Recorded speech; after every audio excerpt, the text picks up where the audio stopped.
Make sure you download the Woodward Sports app in the App Store and the Google Play Store today. Take Woodward Sports with you wherever you go and listen live on your phone or mobile device.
All right, Fish, are we good to go? We're getting levels. Great. Good morning, everybody. I'll say it again. This is the second time we started the show. Second time we start the show. I hope all of you are doing great.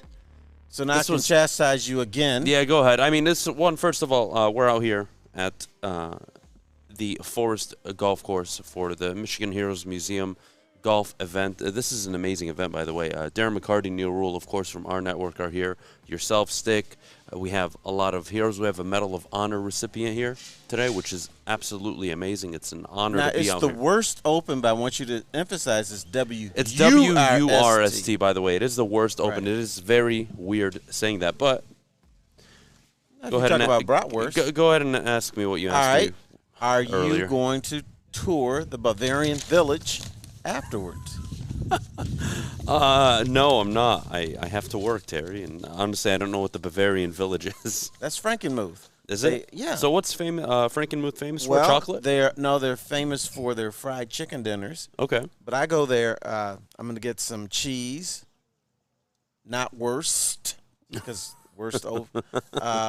bratwurst, and sausages and stuff, and bread. You know what? Why not? My grandmother used to come on the little old folks tour bus. She brought me back bread every time. It'd be cinnamon bread, cinnamon nut bread, apple bread. So yeah, it's a good spot. You should go. You should not work. I have. No, to you're work. not going. I have to work. Terry, I'm trying. I want you to experience. I'm going to experience life. I want you to say yes to Michigan. I will say yes to Michigan eventually in my life. Right now, okay. I have a lot of things going on that are much more important than me eating fried chicken or Bavarian desserts. All right, don't forget the sausage. Let's get the show started, Terry. Jared Goff. We haven't the Lions quarterback. That is the Lions quarterback. Haven't talked about him in a while. Chris Sims came out with his quarterback rankings. He is 30th on the list. And look, I understand Jared Goff isn't a franchise quarterback. And I think we agree on that. Yes. I think the general public agrees with that. I believe that Jared Goff isn't a bad quarterback either. I think he's just average. And Terry, correct me if I'm wrong, but my definition of an average quarterback is they can play good at times. Oh, and don't forget your big pet line. He can win you games. They can play well and win you games, and they can also play very well, very poorly, and lose/win you games. Okay. It is an unbelievable thing. Average quarterbacks to me are your Jared Goffs, your Baker Mayfields, your Kirk Cousins even, your, I would argue, Ryan Tannehills. And for him to be at 30, look, am I upset at the number? Not really. I want to see who's 26, 27, 28. They have a lot of second-year quarterbacks ahead of him. Trevor Lawrence ahead of him. Zach Wilson ahead. A lot of quarterbacks ahead of him. And again, I understand the doubts that surround Jared Goff. Yes. I don't expect him to be the future of this franchise. I don't believe you do. I don't believe Brad Holmes does. No matter what people may dive into, Terry, everybody loves a good story, right? Brad Holmes defending Jared Goff, right? This is our guy. That's what he's supposed to do. That's what he's supposed to say. You know that? Because he has draft capital next year, 2 first-round picks. There's no chance in hell this guy will re-sign Jared Goff on a 4-year, $35 million annual contract. It's just not going to happen. Brad Holmes, 0% chance. 0% chance that happens. And if he does, what percent chance is it that you're going to go off? Oh, talk about losing complete faith in what has been so far a very promising start to changing things around here. So you'll lose your... I'd lose all faith in Brad Holmes if he Okay. extended Jared Goff on a 4-year. And, you equate basketball max contracts, you're basically giving Jared Goff market value, which I don't believe he would go for. This is a guy that if you're going to extend him a year, Terry, I can accept that, right? His contract ends in a few years. Well, you want to extend it down the line. Yeah, if you want to push it another year because you haven't found your guy or you haven't had the right opportunity, all right, fine. All right. Okay. No one's complaining over here. But if you dare re-sign this guy to a long-term deal, all bets are off for me. So I don't think he's the 30th ranked quarterback in football. I would say he's somewhere between 24 and 26. Not that that's some amazing improvement to the number. But 30 means you're barely your starter. 30 means you basically are a fringe starter in the NFL. I don't believe Jared Goff is a fringe starter. I don't believe Baker Mayfield is even a fringe starter. I think these are guys that on teams that need a quarterback could start and do a decent job. Does that mean they're a franchise quarterback? Does that mean you're going to have a beautiful future with them? No. But those guys also exist in the league. For every Tom Brady, Aaron Rodgers, Justin Herbert, any of the guys, that you want on your team, Patrick Mahomes, all those guys, Lamar Jackson, there's the Matt Ryans, there's the Kirk Cousins, and then there's the Bakers and the Jared Goffs and the Ryan Tannehills. Not every team can have a good quarterback. If it was that easy, everybody would have one. The scary thing is, we're talking about ranking, is that these quarterbacks fluctuate. For instance, sometimes I think Jared Goff is the 30th best quarterback in the NFL. But sometimes I think he's like 14, 15. And so now when you average it out, what is he? I don't think he's 30th, but is that because this is our hometown guy and we always overvalue the hometown guys a little bit more than we would if he played for San Francisco? Yeah, look, I mean, when he was first brought here, my opinion was all right, fine, he's going to suck. Right? I'm not expecting much. We got 2 first-round picks for it. Cool. I'm good, Terry. I have no issue with it. And, of course, the dick fumble, the turnovers, the small hands, the inability to complete any pass for the first half of the season last year basically reconfirmed everything I believed going into the year. But then a very important thing happened. Obviously, Dan Campbell and Ben Johnson took over the offense. Anthony Lynn took a step back. And he actually looked like a decent quarterback. Again, not franchise-changing. Not the guy I want for the next 10 years, Terry. But good enough. Where would you put him the last 6 games of the season? What rank? Probably higher than 24 to 26. Top 18. Okay. And statistically, he was a top 5 quarterback in terms of passer rating, which I found very interesting. He looked good down the stretch. Can he look good over a course of an entire season and carry your franchise to its first division title in almost 30-plus years?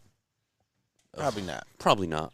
And stretches. But you could win a division with him, right? I think that is that is perspective I think Detroit in general is missing, Terry. For all these years, and you've been around for the longest time covering this football team, it's always been they suck, right? No expectations. Granted, the fans, hopium kicks in, and everybody wants 10-6, 11-5 back in the day. Oh, we're gonna win the division, whatever. The point I'm trying to make is you never truly, I believe in this town, were told and explained and understood how football teams actually win. Everybody thought it was you needed a quarterback, remember? After Barry left, you need a quarterback. You get Matthew Stafford, you still don't accomplish anything. But then after Barry left, it was, you need a running back. That was always the case, too. And I was told that by Lion quarterbacks. Yeah, that too. And even for Stafford needed a run game. And he never did. But the league has evolved, obviously, since. You don't need a run game as much as you did back in the 90s, early 2000s. But again, as the game moves forward, I think for the first time, I believe the Lions are actually moving forward with the league. A young, up-and-coming offensive coordinator who people speak very highly of. A head coach, look, do we know it all about him? We don't. Did he make a ton of mistakes last year? Absolutely. It was still the worst roster in football. And when I look at just total perspective, Terry, Lions fans, I think, should be confident in the direction this team is going because of the front office changes more than anything else. Yes, but here's the problem, and it's not really a problem, but it's kind of a disconnect. When you say you should be optimistic, people are looking at this year that then they're gonna do all the things you want them to do this year. That's not happening. How is it that we get to a point where I can respect somebody saying, I think they can win 9 games. All right, fine. You believe that? Fine. Hell, I think that's very achievable, given the schedule. And also given, Terry, something I keep bringing up, I don't think if people are understanding, is if Dan Campbell is a good coach.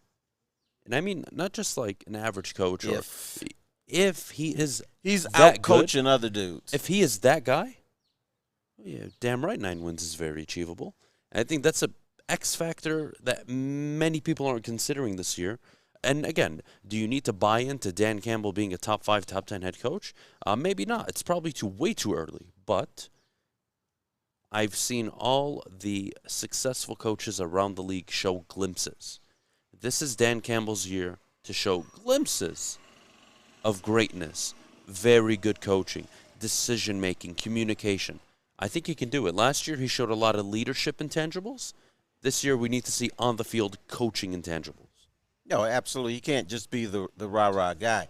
There has to be games or stretches where even Lion fans say, yeah, Dan Campbell, he outcoached so-and-so. Yep. I'm really impressed by that. I don't think we're there yet. I still think he's in the learning stage. So I don't expect him to be a great coach this year. Will he be able to manage a team? Yes. Will he be amongst the worst coaches in the NFL? No. Will he be like in that middle tier? Yeah. That's probably where I would rank him. This year, that's me looking ahead. What I would say is I think that's the right way to look at it, because you have to, again, I'm fully aware of where this roster was just a year ago. I'm fully aware of this situation at quarterback. It's not ideal, but I think it's ideal in the sense that, hey, if he sucks, Terry, you're picking in the top 3 next year. And if he doesn't suck and he actually plays well, you have the option to, A, maneuver up in the draft for a quarterback, or B, wait another year because you believe you can compete with this guy, and it allows you to continue to add talent to the roster. I've never seen the Detroit Lions in a better position in my lifetime to take advantage of a front office who truly, truly know what they're doing, or at least it seems that they do. No, there's never been. You keep saying, I've never seen that in my lifetime. Yeah. Brother, let me tell you, it's never been this way. Now, Lion players thought they had it in the 90s. I used to have a conversation with Robert Porcher because I really liked the guy. And I told Robert after a while, dude, you're a talented guy. You should go somewhere and try to get a ring. Get out of Detroit. And he said, I can't do that because we're on our way. He was convinced. After 91, they were on their way. They're going to make a few runs, and it just never happened. Yeah, I think that's why the front office, and again, even though at the executive level, I think all those changes have been massively important. I think it's all played a role. But moving forward, this is a team that has a lot to prove in year 2. Again, no one's expecting Super Bowl. No one's expecting playoff wins, division titles, year 2. But you can show a lot of improvement that I think would go a long way with the fan base and with building and establishing a legitimate culture, not just a facade culture of, we're all happy here, kumbaya. I'm happy to be a Detroit Lion. All right, can you see this? I'm a little no longer agitated, but a little tired of hearing, the whole the Lions can win games, and you say, if things break well, they could win 9 games. You could see that this year. Let me ask you, do you see them, could you see them winning a playoff game this year? More than likely, they're going to have to be on the road. I would say no. Too young. I believe they're too young. They're too young at coaching. They're too young as a roster.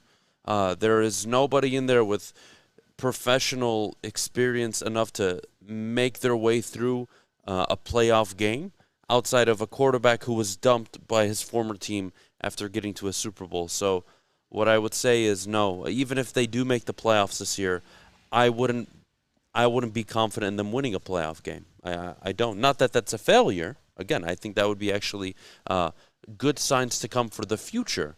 But it's very different how we talk about a football team in year 2 compared to how we talk about them in year 4, year 5. Possibly, I forget year 5, year 4.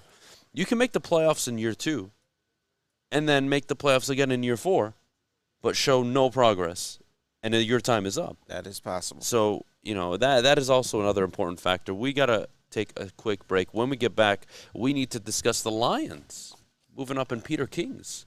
I thought we were just discussing the Lions. We started with Jared Goff. We're going to continue the Lions with Peter King's rankings. I'll tell you where he had them next. But before I do, I got to tell you about chili peppers, tanning, Salon Chili Peppers. Tanning is where you can get all the best deals. Plus, they will be all your competitors by $5. Chili Peppers has the hottest bulbs, hottest deals, and darkest tans, 26 locations and more. Go check out Chili Peppers Tanning and Maddie wherever you find a Chili Peppers Tanning location. It took exploring 50 different formulas and hosting countless taste tests, but we believe Gypsy Vodka is the smoothest vodka on the market.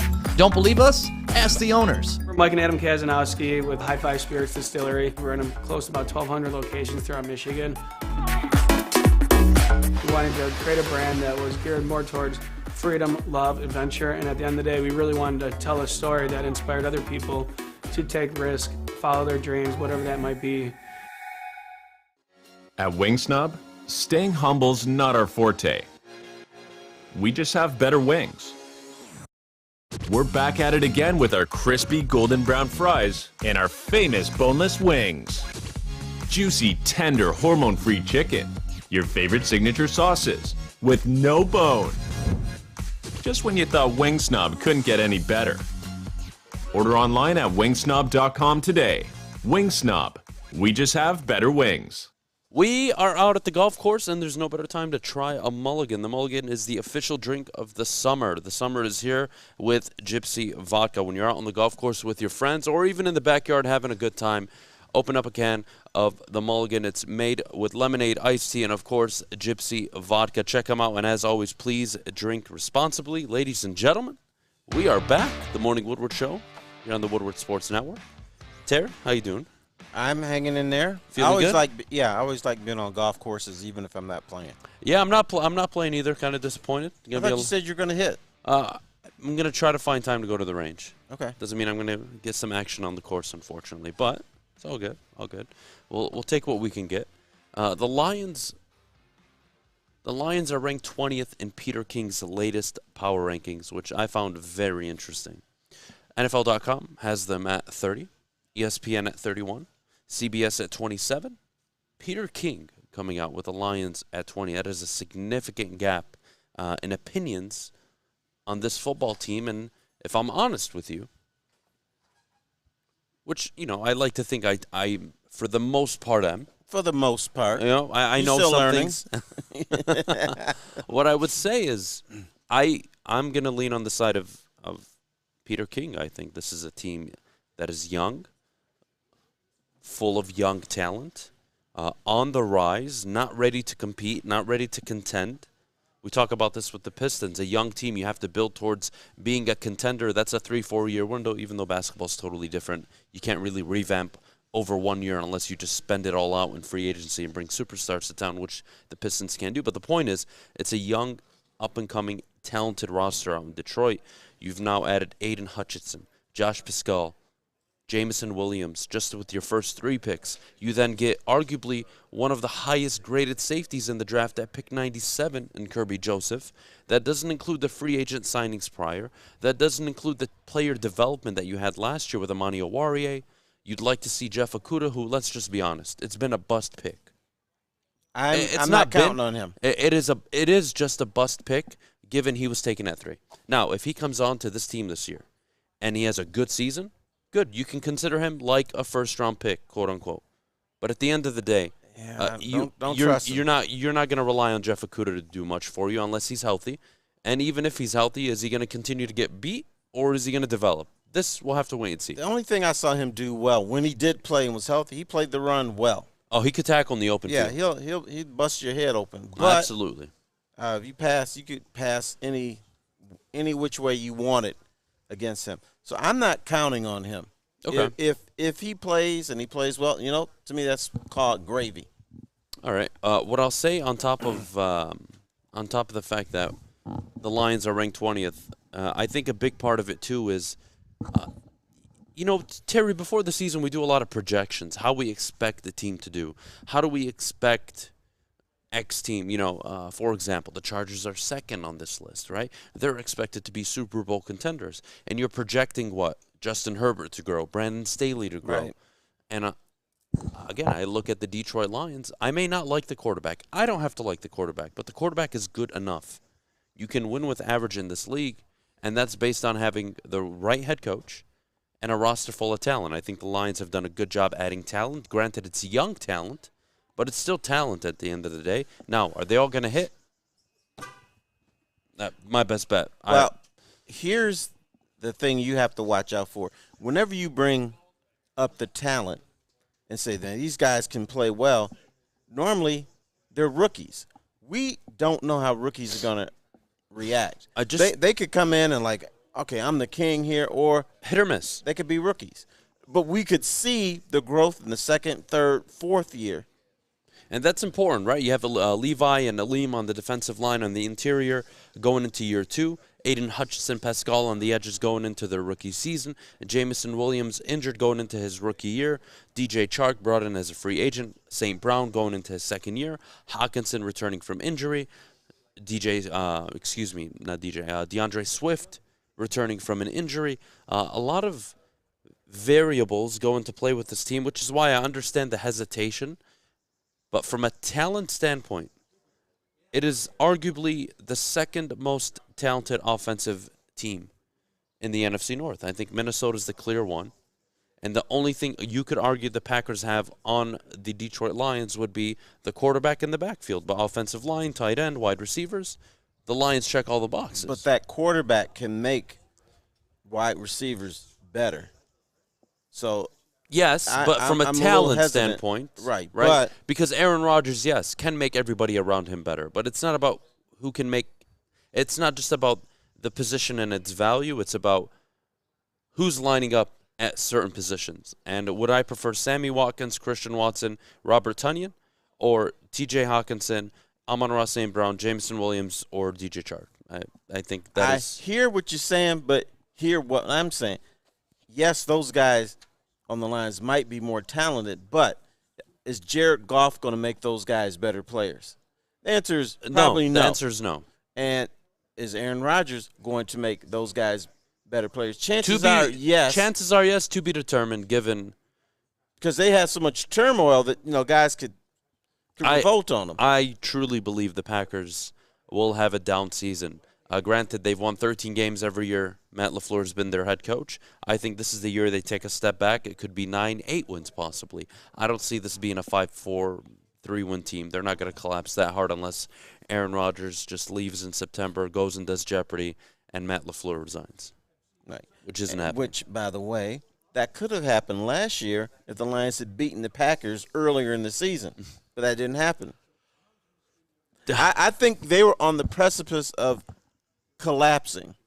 Really? I don't know about that. They have such a good defense. They have such a talented defense. But you put doubts in their mind. If they lose to the Lions early in the season, the Lions who were a bad football team, I think that could have added some doubts to that team, and you could have flushed them out of the NFC North, but it didn't happen. Well, you know what? The division is open this year. I think it's Minnesota's division to win. I think Green Bay, again, I just believe they will take a step back. This is a team that's won 13 games for 3 consecutive years. Time's up. What if they win 10 games? Is that the end of the world? Not the end of the world. I would be disappointed. And I would be disappointed not in the coaching, not in the roster. I would be disappointed in the front office because you replace Devontae Adams with Sammy Watkins, who's never available, and a rookie wide receiver who is not Jamar Chase. Right, but that front office has been bad for the longest 4 time. or 5 years at least. Yeah, but they've had Aaron Rodgers to supplement it, right? And they hit on Devontae Adams in the second round. So, you know, their problem is keeping and building talent around Aaron. They've always, for example, everybody kills them for the Jordan Love move.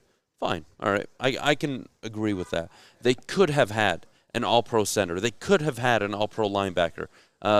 Instead, they chose to do nothing and get a backup quarterback who was not going to play for 2 years. Your quarterback, who you're supposed to have a business relationship, you could have got him an all-pro wide receiver because that's what he wanted. And sometimes I know the thinking is, forget these players. I'm running the damn ship. I'll tell them what he's going to get.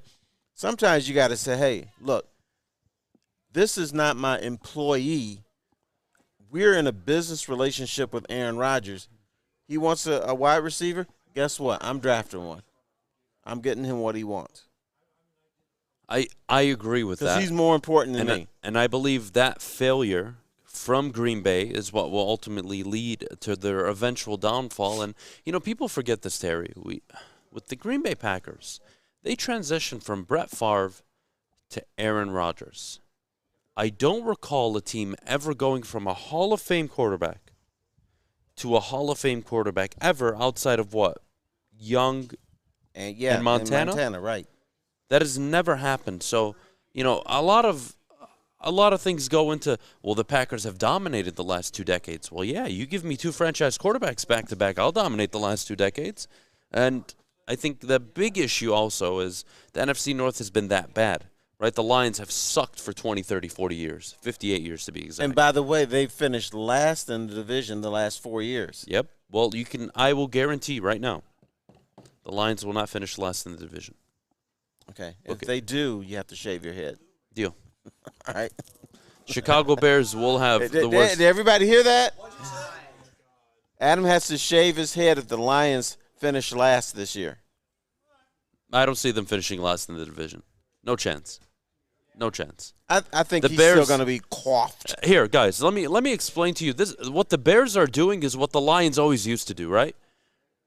You have a up-and-coming franchise quarterback that you drafted that you supposedly believe in. And what do? You go bring in a defensive coordinator out of Indianapolis. You dumb fucks. 10 out of 10. You had no wide receivers. You let Allen Robinson go. You have Darnell Mooney and David Montgomery in the backfield. Congratulations. You have 2 weapons. You haven't protected your franchise quarterback. By the way, who has to go up against the Packers defense, which has a legitimate defensive front. Now the Lions defense that has a legitimate up-and-coming defensive front. And then, of course, Minnesota that have good edge rushers. Justin Fields, I'm telling you, Terry, look, I don't like wishing or, speaking bad things into existence. But you think I'm Justin not an Fields awful gonna die. human. I think Justin Fields is going to die by week 3, week 4.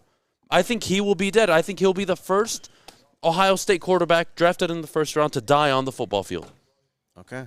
Not that there was one before, but still. No, that's rough. In other words, he's getting bad coaching and bad advice. No, last year they just threw him in the fire without protection, without weapons. And so he looked bad. If I'm doing sports talk in Chicago, all right, this is how I'm opening up the show every day from now till the GM is out and the head coach is out. Good morning, Chicago. Fuck our GM. Fuck our head coach. They don't let you say that on radio. So, and my problem with that is we have an up-and-coming quarterback. You supposedly believe in him. And what do in one offseason? You don't address the offensive line. You don't address wide receiver. You take a corner and a safety. Yeah, And what do you do? What do you sound like the Lions. On top of that, you bring in a defensive-minded head coach to grow your second-year quarterback. 10 out of 10. Only the Lions.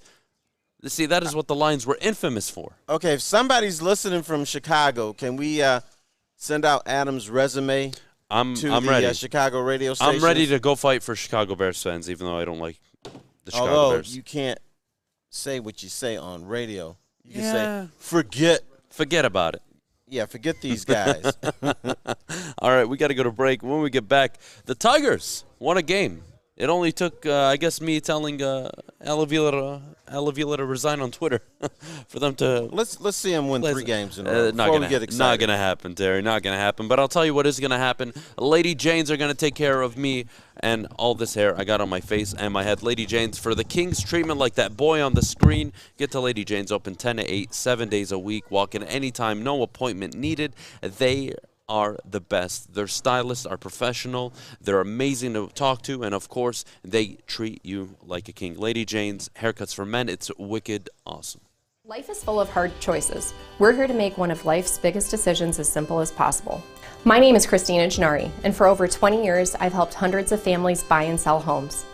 We cover all of Metro Detroit and more, from large luxury homes to starter homes. We will work hard to make sure that you get the home of your dreams. So if you're in the market today or even thinking about buying or selling in the future, make the obvious choice. Christina Gennari, the obvious choice in real estate. Visit us at soldchristina.com today. Strawberry Fest is back at Big Boy. We brought back some of the classic breakfast items like the strawberry French toast, hot cakes, and waffle. If you're not feeling breakfast, try our new strawberry bacon chicken wrap, crispy chicken wrap, nacho wrap, or strawberry salad. The perfect recipe for springtime. And don't forget to grab dessert, including our berry delicious strawberry pie for only $1.99 with the purchase of $7.99 or more at participating Big Boy locations. Odds Trader is your number one site for your game day bets. For play-by-play updates, live scores, and bet tracking, download Odds Trader today from the App Store. Sign up today for key player statistics, key in-game analysis, and of course, use it to track all of your betting. Again, that's Odds Trader, the best in the business. We're back, Terry. What the hell are you eating? What the hell is this? Danish? It's a donut. It's a donut. It's not a donut. It is, sort of. It's not a donut. What is it? It's, I don't know. It's a piece of, what the hell is this? It's a donut. How? I It's thought dough. donuts are circular. They are. But what this the hell is that? This is a. Yeah, that's true. Said who? I know makes you these don't. rules? No, this is a glaze. Okay, I know it's a glaze. Is this a donut? That's a donut? Bullshit. How? A donut doesn't I don't know what a have, butterhorn is. I've never been here. A donut doesn't have to be round. I'm from Korea. Anyway, I brought you one. I know you don't eat them, Let me go get you butterhorns. If you haven't had a butterhorn yet, you got to have a butterhorn. What All is right. a butterhorn? I'll go get them. Is it laced? Then we don't want it then. Oh God, this is gonna be interesting. Dude, it's still a donut. It's not a fucking donut. Excuse my Dude, language. have you been to what's the place on the Donut Hole? That sounds very. The place is on Woodward. Donut Cutter. There you go. Not donut. All of their donuts are not round. Whatever. They is a fritter a donut. I'm losing faith. Nobody told me this. In fact, I don't like to brag, but I used to make donuts. You know what's funny? And they were not all round. I'm really glad this is all happening right now, actually. All this right. is So this is what is this? A corn dog? No. What is it? A horn? Okay, it's a butterhorn. So it's Butterhorn. pastry. It's got an almond nut filling, and All then right. the frosting on top with nuts. It is. You can't come to Frankenmuth and not have a butterhorn. How heavy is it, calorie-wise? Pretty loaded. Probably. So if this was wait, I'm getting somewhere with this. If I had this every single day, 7 days a week, for a whole year, would I look like Avila? Possibly. All right, so now I know what Avila has for breakfast every day. Let's try this. Well, there. we can do anything in moderation. I'm going to get a butterhorn. Is this it? It's actually really good. Holy shit. Great job. Thank you so much. really I good. could eat this every day. 10 out of 10. All right, well, guys, the Butterhorn is the official breakfast of Avila, who is our topic of conversation right now. All right, cool. Is it time for Al to depart? I don't think it's a question anymore. I think you agree with me. He's a bum. We said that yesterday. Yeah, but I couldn't believe it. There were actually Avila defenders, and I'm bringing this up because, Terry, I was told yesterday, hey, Adham, do you not understand that Riley Green, Austin Meadows, there are injuries happening to this team that, justify why they're so bad. And, in a typical, normal, functional organization, I would say, yeah, of course, I got to put my hands up. The injury bug got the team. This is not the case. You don't have a farm system. You drafted another pitcher out of high school. Again, out of your 8 drafts available, only 3 have been hitters. One of them, Stewart, the other 2, Torque and Green, both of which one's not available, the other is struggling right now in the majors. Let's look long term. 8 years is a long time. Yeah. When was the last time the Tigers had a winning season? 16. 2016. His second year or third year. Since 2016, they've only had one season where they won 40% of their games. So how long are we supposed to give this guy? I don't know. I don't understand why we're frustrated with A.J. Hinch. Again, I can't go to the grocery store for you, and I think this is the perfect time for them to just move off this fat bum who eats glazed donuts every morning, and then a butterhorn, and then a butterhorn at night. This guy just can't stop eating, and I'm not trying to fat shame him. You are fat shaming him. Come on. Look, I know you just called the dude a fat ass, but I'm not trying to fat shame him. Well, look, Terry, if I'm a fat ass, I expect everybody around me to tell me, hey, get your ass in shape. You'd be offended. No, I wouldn't. I would be offended that I let myself get to that point. Anyways. Well, you're not one, but if you were one and I called you fat ass, you'd be mad. No. You'd probably want to hit me. No, you call me fat ass. Look, I am very difficult to offend. Terry, since he took over, 449 wins, 620 losses. Awful free agent signings like Upton, Zimmerman, etc. Trade Justin Verlander and JD for nothing. 8 years to show progress. The farm is a joke. There are no bats coming anytime soon. This is not a manufactured topic. This isn't just because the Tigers, who people had high hopes for, including me this season. Let me clarify this. The hope, the belief that this team would be good was solely based on the fact that they actually had A.J. Hinch in charge. And that has led all of this confidence and belief that he would make Meadows, Scope, Candelario, Baez, he would make all this work. I don't want to hear that Avila has done some amazing job to provide this baseball team with a bunch of talent. He hasn't. Oh, well, Adham, they're in the top. They have 3 players in the top 100, according to MLB.com of the prospect. You know what? They're not coming up anytime soon. Bro, Hammer. I got to wait another 4 years for these kids. No matter how bad you are, if you are the GM of a Major League Baseball team for 7 years, guess what? You're going to bring in some talent. Now, have you brought in the right talent? Have you brought in enough talent? Have you brought in talent that wins? Nobody cares about if you have some guys who could technically hit the ball, even though they're not hitting it this year. You care about wins and losses. This is what this is all about. And he's had 7 years. And you know what the Tigers said before this season? Oh, we're done with the rebuild. The rebuild is done. It's over. We're done rebuilding. We're good. Done rebuilding my ass.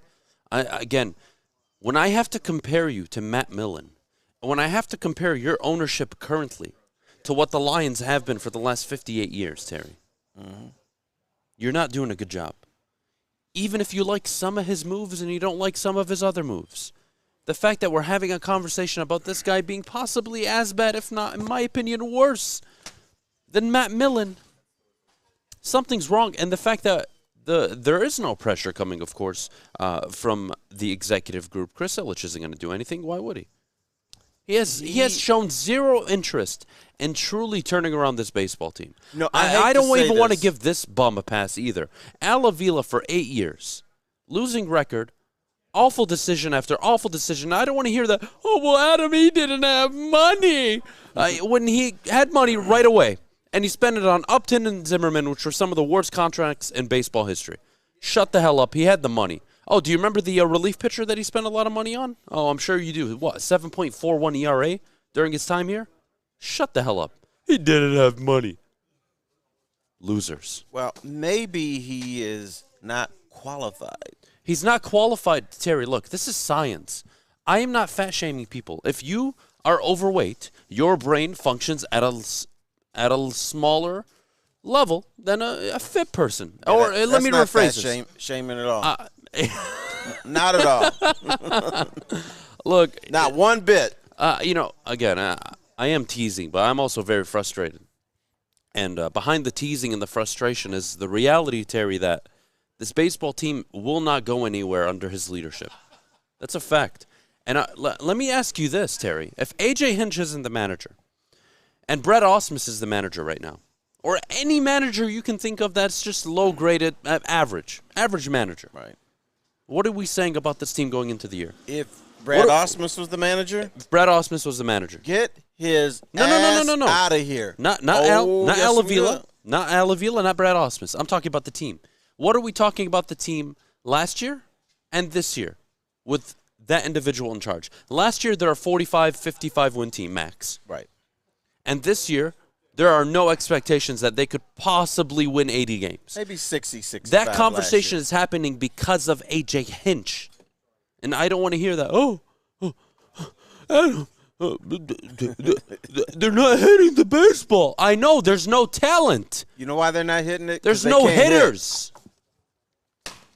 This isn't a bunch of 300 hitters just all of a sudden can't hit. These are a bunch of 250 hitters who are hitting 200 or below. I'm going to go over the last 5 World Series winners. You ready for this?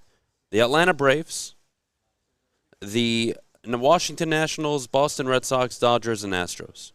All right? Now, I'm going to search the weight of their GMs. Oh, God. And we're going to figure out if their GMs are in shape or out of shape, and we're going to equate this to success, in my opinion. Convince me.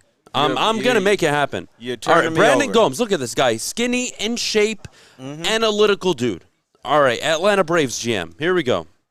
Atlanta Braves GM. This dude, here we go. Yep, tip-top in shape. condition. In shape. Washington Nationals. Here we go. GM. What are we looking at? All right. Not Avila fat. You know, he's a little bit plump. He's got a dad bod. He's got a dad bod. Yeah, dad bod, but he's older. He's not older. Overweight, and he's much older. All right, the Boston Red Sox GM. Here we go. Brian O'Halloran. This gentleman is in shape. He looks like he could play right now. Thank you. So the last 4 so far are all in shape. You hear me, Detroit? You know what, Adam? Wait, I'm not done. We got the Houston Astros coming up. James Click, in shape. Tip-top condition. Detroit, hire a GM that's not a fat ass, and maybe you'll start winning baseball games. Normally, I call you a buffoon or buffoonish. I stand down right now. I can't. The last 5 World Series champions are GM'd by men that are in shape. Get this fat ass out of town. You should do that with every sport. Just to see. Look, I wish I was lying about this, too. I'm not going to lie. I wasn't expecting all of them to be in tip-top shape. I was really hoping one of them was, to be honest with you. Sorry, Al. And I'm not really sorry, actually. Get the hell out of town, but that's what you get. Terry, you covered the Bad Boys. I did. I brought up over the last few days how to build a contender around Cade Cunningham and, this team moving forward. I would like you to really dive into how the Bad Boys came along. Yes, it started with the Isaiah Thomas, but what were the moves? What were the coaching decisions? I'll dive in, but if I really dive in, I think we'll bore people. I don't think so. Okay. I think this is very, very important because this could be an indicator of how you are going to reach success in the future with, let's call it, a superstar caliber player in Cade Cunningham. They're going to work Pistons. I can't compare it because they didn't have a star player. Right, and they didn't. Isaiah Thomas. They didn't draft Cade Cunningham. I want to share that story with you next. But before I do, I got to tell you about the great work our friends at the Sports Marketing Agency are doing. They're spreading awareness about mental health and substance abuse. Their new podcast, This Is the App For It, helps spread awareness of fentanyl and other addictions. Go to thesportsma.com if you're struggling or know someone that is.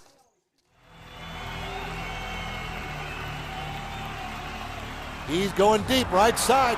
Oh, that is Edwards out there. He goes up in the air at the goal line. Hey, it's Brandon Edwards here, wanting to welcome the Sports Marketing Agency to Woodward Sports Network, to the family. Glad to have you guys. For the last decade, the Sports Marketing Agency has literally leveraged athletes around issues such as mental health and substance abuse. Glad that we can finally start trying to get the stigma off of mental health that's been there for all these years. Hi, my diamonds, it's Crystal with an X. You want to get hot and perfect like me? Here's my super easy routine. Drink at least a gallon of water before you wake up. Attach a weight to everything in your house. Hello? Sell your car and just sprint everywhere. Scream when you exhale. Don't follow Crystal with an X. Do your own thing at Planet Fitness with tons of equipment and free fitness training in our clean and spacious clubs. Join now for just $10 a month and cancel anytime. All right, we're back with the Foaling Warehouse in Hamtramck, which is the home of the original football bowling pin game called Foaling. Two ways to play: unlimited open play, or bring family and friends and host a reservation up to 10 people, $2 Mystic beer machine, and a full bar. Check them out at foalingwarehouse.com and throw some footballs and maybe hit Avila in the head with one of them, guys. We are back on the Morning Woodward Show. Terry. Yes, sir. Isaiah Thomas, superstar point guard. Yes. No Cade question. Cunningham, superstar potential guard with the Detroit Pistons. Yes. We talk about how they can build around Cade. I'd like for you to tell our audience how the Detroit Pistons built a two-time champion around Isaiah Thomas. Granted, Isaiah had a lot to do with it, but from an organizational, roster development, roster structure, and coaching setup, how did we get to that point? All right. It actually started the draft that Isaiah was drafted, and we're excluding him. They also drafted Kelly Tripucka. And Kelly Tripucka was a high-scoring small forward. And back then, there were three small forwards who were interchangeable: Kelly Tripucka, Adrian Dantley, and Mark Aguirre. All three played for the Pistons. So you had Isaiah and Kelly Tripucka. You also had a guy that people don't talk about because he wasn't a great player, but Darrell Walker made sure that Isaiah Thomas didn't get his ass kicked. He was a 6'4" guard. He was a backup guy, a little bit crazy, but if you touched Isaiah, Darrell Walker would kick your ass. So he had an enforcer. Okay. And it wasn't Rick Mahorn yet. So then you got Isaiah, you got Kelly Tripucka, and what the Pistons decided to do was get guys who could defend, get guys who could rebound. They didn't get, at the time, the high-scoring small forward, even though Kelly Tripucka was that. They ended up getting rid of him. And then they got Adrian Dantley, who was a high-scoring small forward. But the problem with Adrian Dantley, Chuck Daly didn't like the fact that he stopped the ball. When he got it in the post, he would look around, smell his armpits, do all kinds of stuff. Chuck wanted the Pistons back then more like the Golden State Warriors are today. So they started to surround Isaiah not with offensive pieces, but with very good defensive pieces. The probably the best offensive piece they had was Joe Dumars. So they drafted Joe Dumars. So that was their backcourt. And they got Vinnie Johnson, who could score. So you got three guards who could score, because back then it seemed like every NBA team had a three-guard set. All three could score. All three could play the point. And so the Pistons matched that. But then they wanted to, and this is something you can't do today, so the comparison is going to be unfair. They wanted to be tough because you were allowed to be tough. The New York Knicks were tough. The Miami Heat were tough. The Boston Celtics were tough. So the Pistons wanted to match that. So they got Rick Mahorn and Lambert. Can I say tough? I mean, their level of toughness will never be repeated, right? No. Given that era. The rules but will change. Toughness in today's NBA, I look at the Heat, I look at the Grizzlies, even the Raptors. So you can still be tough. But you're not 80s tough. But you're not 8. No one will ever get anywhere close to that. Right. So then they transitioned to Dennis Rodman, who he couldn't put a ball in the basket if you put him 2 feet from it. They wanted more playing time for him. Defense, once again, defense and rebounding. So this team was based on defense and rebounding, which the Cade Cunningham Pistons, when and if they become good, won't be like this. It just won't. So even back then, they were offensively challenged. The Pistons, even though most of the teams are playing in the 100s, 105, 106, the Pistons are playing in the 96s, 98. So they weren't a great offensive team, but what they did is they got a bunch of guys who a little bit pissed off, like to do the things the rest of the league didn't want to do. Nobody wants to come into the NBA and be told rebound and defend. Nobody wants to do that. But they found guys willing to do that. I mean, if you look at the Pistons, their only offensive players when they won the championship was Isaiah Thomas, Bill Laimbeer, Joe Dumars, and you could say Mark Aguirre, but he wasn't the offensive player in Detroit that he was in Dallas, because that's not what they wanted him to do. They wanted him to come in and play defense. So there was a mindset that the Pistons wanted these guys to play. And guess what? Almost didn't work out. They were one game away from being broken up. They, in 1988, this is another very key part of the bad boy Pistons. In 88, they're tied 2-2 with the Washington. I think they were the Bullets at the time. The Bullets. They weren't the Wizards yet. And they were terrible. And it was 2-2, so they come back to the Silverdome for the decisive 5th game, because the first round was 5 games. Pistons ended up blowing them out, taking care of business, and then the rest is history. But if they had lost that game, they were going to switch it up. Interesting. Yeah, and there were rumblings in the city at that time. You can't build a championship team around a 6'1" point guard. And and the irony is, Isaiah Thomas was told he can't lead a team to a championship. Cade Cunningham was told by Dave Bing, you can't build a team around him. So the parallels are scary. And in a good way, though. Right. But Cade is 6'7" and Isaiah was 6'1". That's the difference. But both have been told it can't be you, brother. It's got to be something else. So at that time, our city, and you talk about dummies, our city was clamoring for Isaiah Thomas to be traded for Ralph Sampson. Yeah, Detroit. Yeah, that makes sense. He was. Wow. He had some talent, but I'm glad I wasn't my nickname alive. for him was Bambi. I'm glad I wasn't alive, Terry. You would have gone nuts. Oh, yeah. In fact, I would have broken every FCC guideline back in the day. You probably would have. And it would have been directed at the fans. I mean, a lot of people, they're denying it, but a lot of people wanted that trade to happen. Unbelievable. That's amazing. And I think it's good, though. You can draw so many parallels between here where Cade is at his point in his career and where Isaiah was and how they got there. Granted, it'll be totally different how the Pistons get there, but at the end of the day, the core, the truth of it is coaching. Surround Cade with talent. Right. And have guys that can do some of the things you just need to do to win a championship. And I think the Pistons. Now, here's another difference that's probably going to happen. Jack McCloskey and Chuck Daly didn't get along. There was friction there. That's why when people say, well, if the front office and the coaching staff can't get along, you can't win a championship. Well, I saw it play out. They used to have like stupid little girl fights in front of the media that I would laugh at.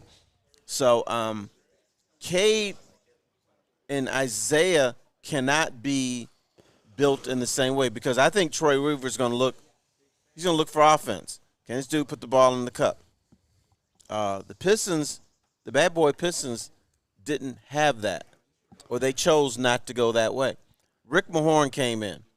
Rick Mahorn, big butt, could rebound a little bit, and he could guard big men, and he could also guard small forwards. So there was a diversity on that team, but the diversity was on defense. Dennis Rodman, he could guard a point guard. What a find that was, by the way. He could guard Akeem Olajuwon. Unbelievable. Do you know how he became a Piston? I would love to hear the story. If you Google it, it's incorrect. Here's what happened.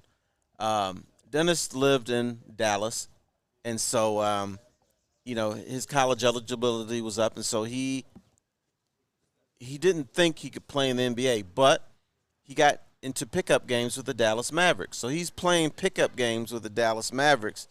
And so Mark Aguirre, who's friends with Isaiah Thomas, called Isaiah and said, Zeke, we got a guy here. He can play, but he can't play at the same time. I can't explain it. You'll just have to see it. He could fit you guys. He won't fit here. It was Dennis Rodman. That's awesome. So the Pistons sent Will Robinson down to see him, and then he said, oh, yeah, he could fit in. But the story that's told is that Will Robinson went down to Dallas, discovered Dennis Rodman, and said, let's bring him to the Pistons. That's not true. I love that. I love that. Terry, today's a very special day. I don't know if any of you at home are aware, but today is one of the most special days I think we've ever had at the Woodward Sports Network.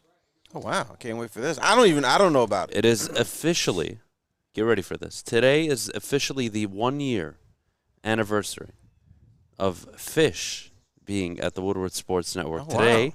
is officially 1 year. Okay.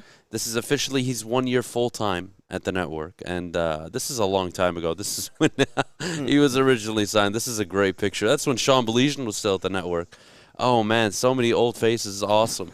I don't even know what to say to Fish. Fish, I love you so much, buddy. You've been a big part of the network. I thought you hated him. I do hate him. I hate his guts, but I do love him. It's a weird relationship, Terry. It's kind of like Dennis Rodman. Yeah. He can play but not play at the same time. I can't explain it. I'm telling you. And for me, Fish, buddy, would love to hear your thoughts on the last year, what it's been for you, your thoughts on everything that's been going on, and yeah, you're appreciated, man, so much. I appreciate that. Thank you. It's been a journey. It's been fun being here, hanging out with you, Terry, Maddie, Fletch, Alex Westfall, Alex Stick. Alex Stick. Everyone, it's been fun. 1 year, maybe one more year. Maybe? Who knows? Oh, probably. Yes, I don't know. Or maybe 30 more years when Stick buys the place. Fish, I'll tell you what, Fish. Your contract here at the Woodward Sports Network is up to you. You can be here for 30 years, 30 days, doesn't matter. You have an open contract for the rest of your life here at Woodward Sports. Thank you, sir. Thank you. Love you too much, man. Love you too. Congratulations on a hell of a year. You've grown a lot. Thank you. I try just to work, have fun. I love it, Fish. Dang, you guys are going to make me cry. No. This is beautiful.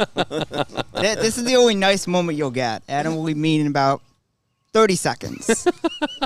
Yeah, how do you do that? What do you mean? Mean, and then you come as a because I'm not a mean person. That's why. You just act mean. I don't act mean. I just I'm very stern and aggressive, and I say things. Demands. When I call people fat, it's not because I'm mean. I'm just honest, and honest sometimes the truth hurts. He's not wrong. Oh, he's the guy. No, he's the guy when a woman's trying on the new dress, and they said, "Don't I look beautiful in this?" He said, "No, actually, you don't. You kind of look ugly in it." Would you do that, Adham? My first month of marriage, my wife asked me to be brutally honest about her cooking. Oh, boy. Oh, boy. There we go. Yep. So, and I was. And she's gotten a lot better since. So, fuck you guys. I'm awesome. Thank you. You're welcome. Where's my thank you? If I wasn't honest, she would still suck.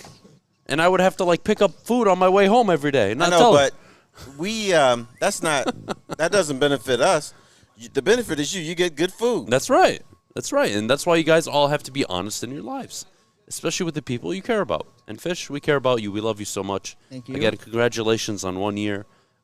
Hopefully another year, another 5-10 years. As long as you want to be here, we'd love to have you. Thank you. Sounds good with me. Beautiful.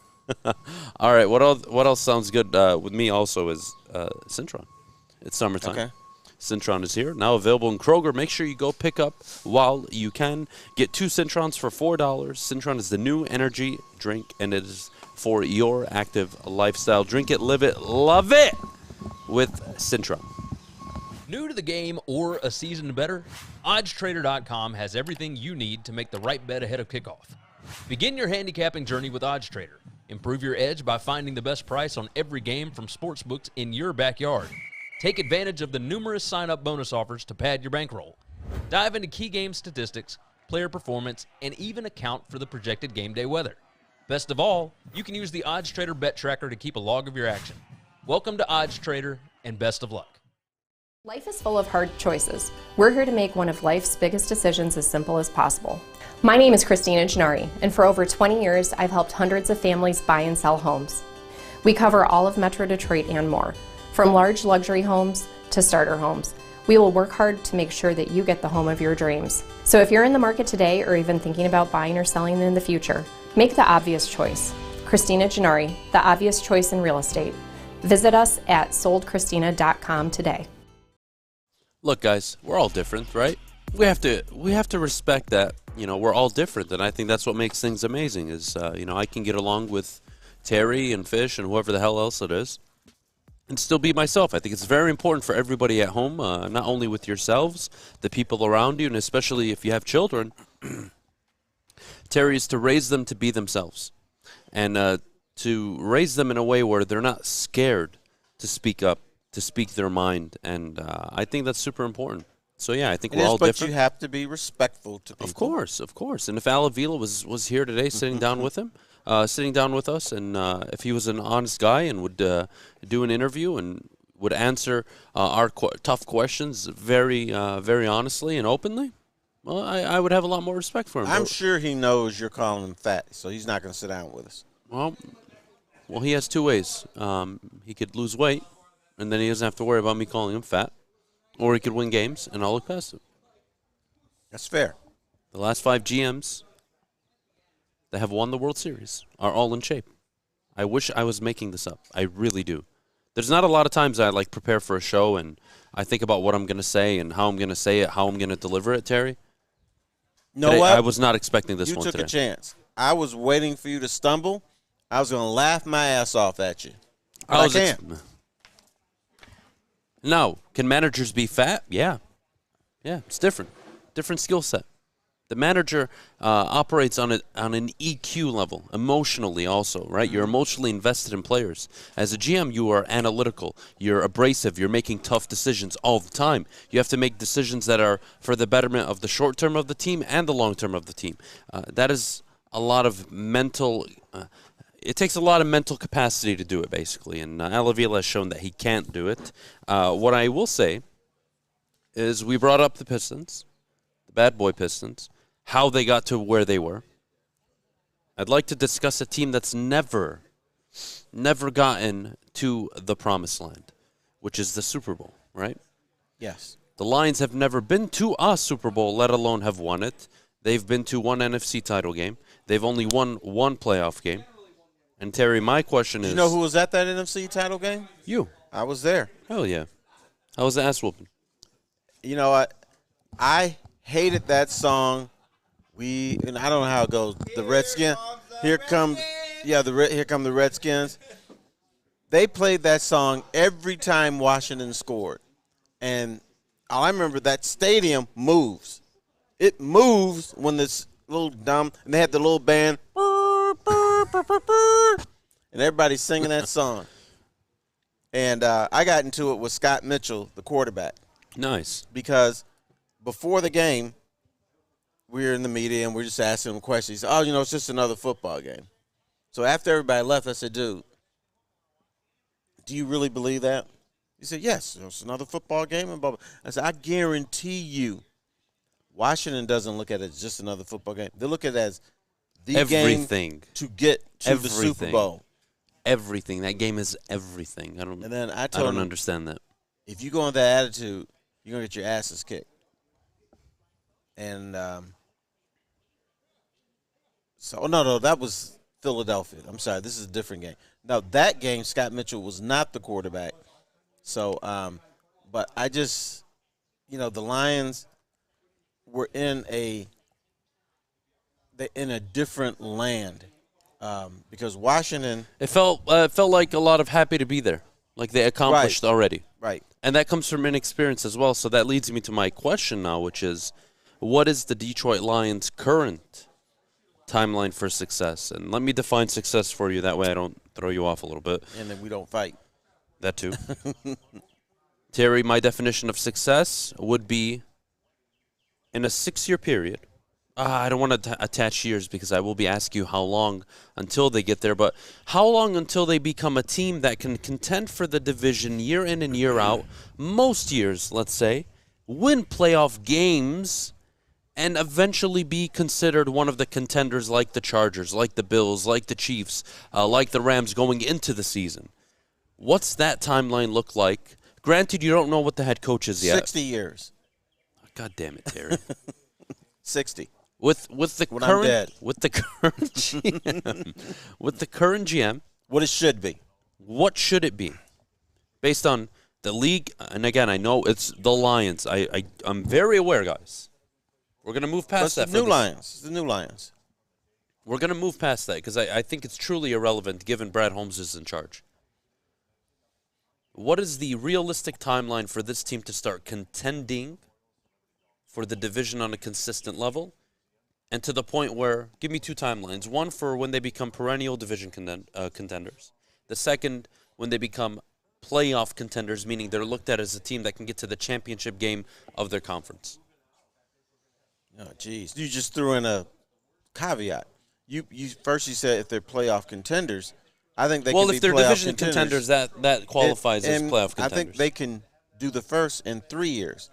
As far as being a team that when you look at the NFL and say, San Francisco, Green Bay, Lions could go to the Super Bowl, I say that's 6 years from now. That timeline to me is when you could say, okay, they may not make it, but before the season begins, you say, you know what, I can see a path to the Super Bowl for this team. I think that's 6 years down the road. So 3 and 6. Yeah. Or 4 and 6. First of all, you don't have your quarterback. Yep. And that's crucial. You don't have your head coach yet. To be determined, right? Right. But you could have your head coach. You could have him, but I'm saying, you haven't identified he is the guy. He's the current head coach. You got your GM. But is he the guy? You have the GM solved. You don't have quarterback or head coach solved yet. Okay. And again, that doesn't mean Dan Campbell isn't going to work out. That just means right now, I don't believe there's anybody saying this is a top 5, top 8, 10, top 10 head coach. No, but this is the guy that the Lions want to be that guy. Win. Yeah, they want him to be that guy. Of course. For instance, I want him to be that guy. That makes my life a lot easier. The 04 Pistons, in Joe Dumars' mind, Rick Carlisle was not the guy. And that was established early on, even before you got rid of him. And then, so you got Larry Brown. What I'll say is I think they become perennial division contenders by 2024. So 2 seasons removed from this year. That's ambitious. Meaning they have a team talented enough, Terry, to contend for the division, which I think they can do.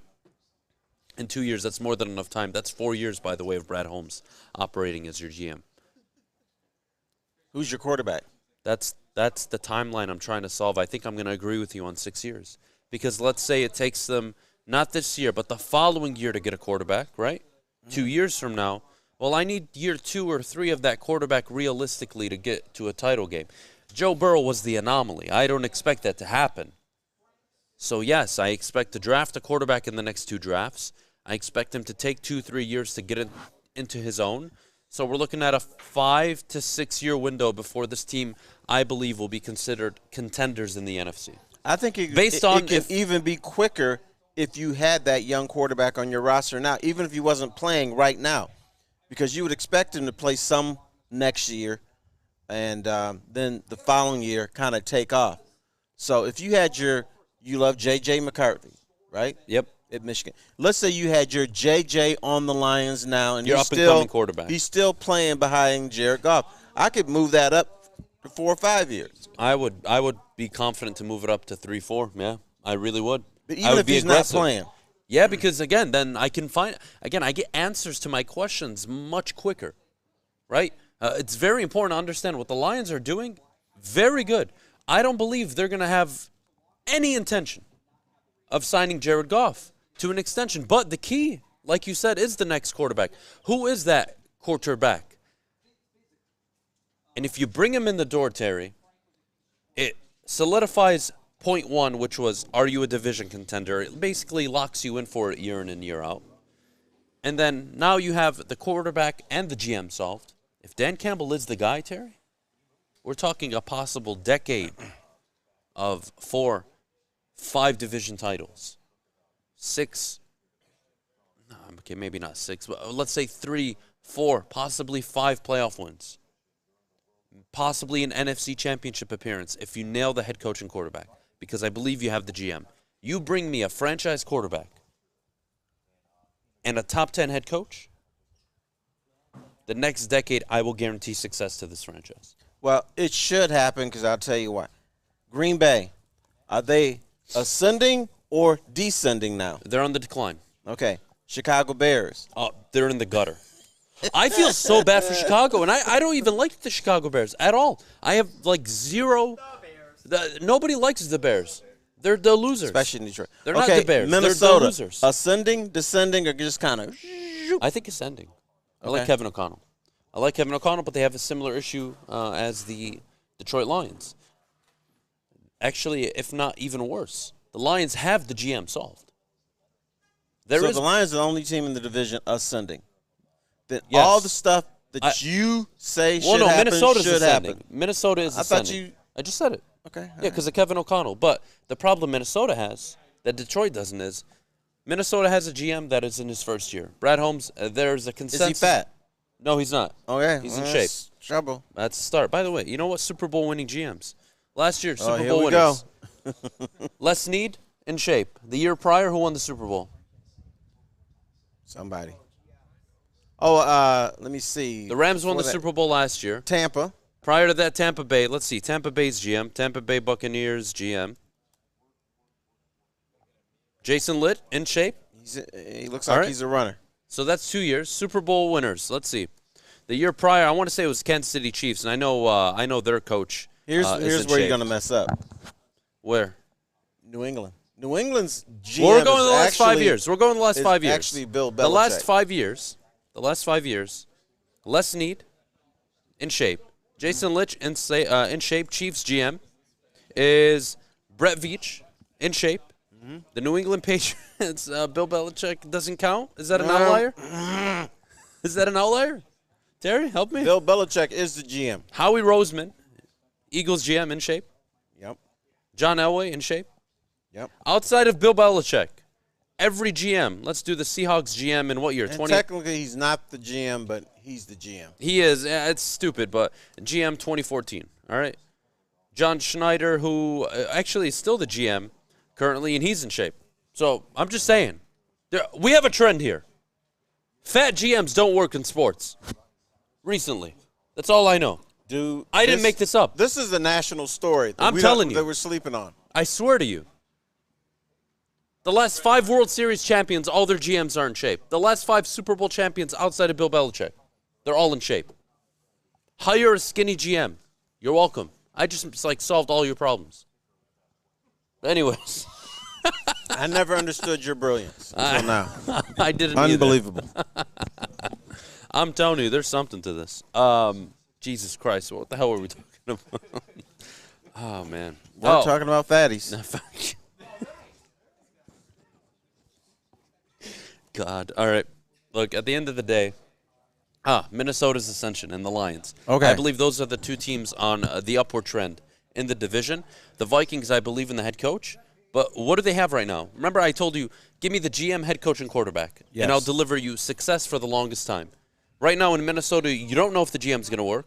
The first-year head coach and Kirk Cousins is not the franchise quarterback. So they have 0 of the 3 He's answers. paid like it. He's paid like it, but he's not, right? Right. He's just average. And then you look at Detroit.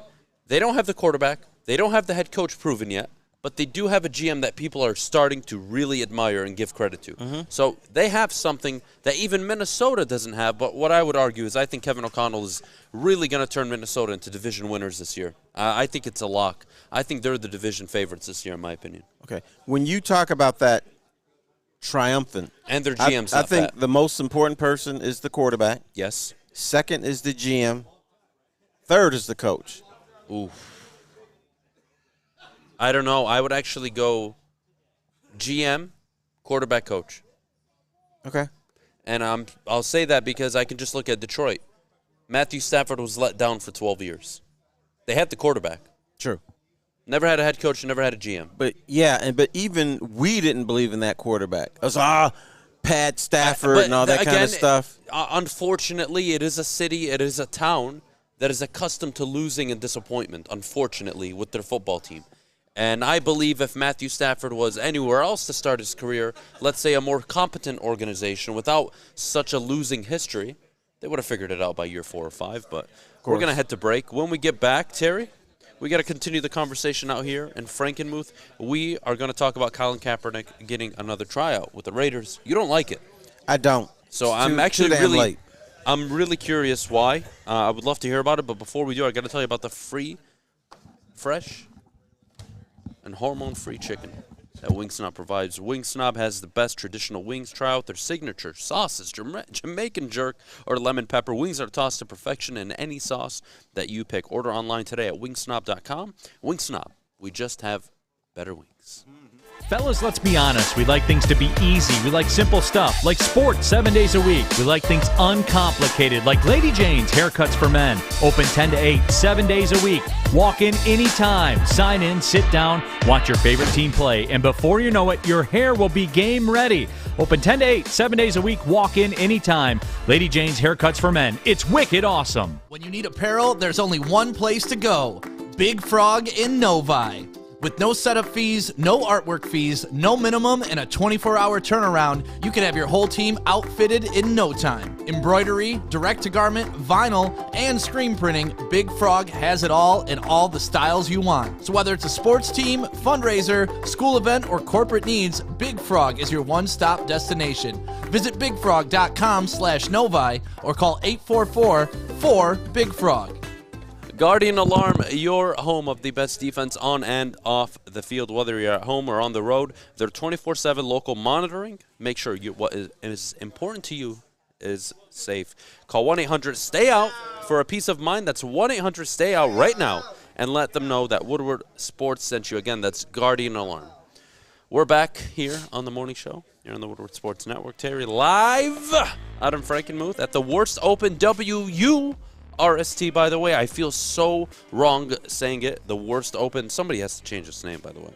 They should call it the Bratwurst. I think they should just get rid of the Worst Open and leave it as the Frank Beckman Memorial Celebrity Golf Classic. By the way, which includes Andy Dirks is out here today. Of course, Darren McCarty, Dave Woodruff, Eric Hipple, former Lions quarterback, Chris Renwick, Josh Parisian, Kurt David, Braylon Edwards out here golfing today. We got a lot of good people out here. We really do. You even got Phil Knight, Dr. Phil Knight from the Food Bank Council of Michigan. So there's some people out here that we would classify as interesting individuals. Andy Dirks, by the way, one of the best follows right now on social media. He's awesome. He's just a down-to-earth guy. Terry, Cap. All right, here's my problem with I think it's BS. I shared with you my frustration with the Rooney Rule yesterday on how I'm giving an individual an interview knowing I'm not giving them a true opportunity. I feel this is the case with Cap. If I'm a GM right now, I'm not bringing him in the door. One, he's well past it. 2 or 5 years late, in my opinion, to even do it. What the hell is this? Is this publicity? What are we doing here? There's a couple things going on here. Yes, it's publicity, but then this is going to give the anti-Cap people an opportunity to say, I told you couldn't play. I think we're way too many years past the idea really? of saying Well, not for those individuals. I think they're stupid for saying that. But I would say is, But it's coming. I would have told you 5 years ago, if we were doing a show together, I would have told you, I bring him in the door to be a backup. He's not a starting quarterback on my team. Now, if I'm a Seattle right now or one of these teams that just don't have a quarterback, maybe I'd consider it. But that would have been 5 years ago. Not 5 years out of the league, 5 years out of cadence, 5 years out of playbook, 5 years out of verbiage, 5 years out of just the surrounding, the culture, everything needed, the speed of the game.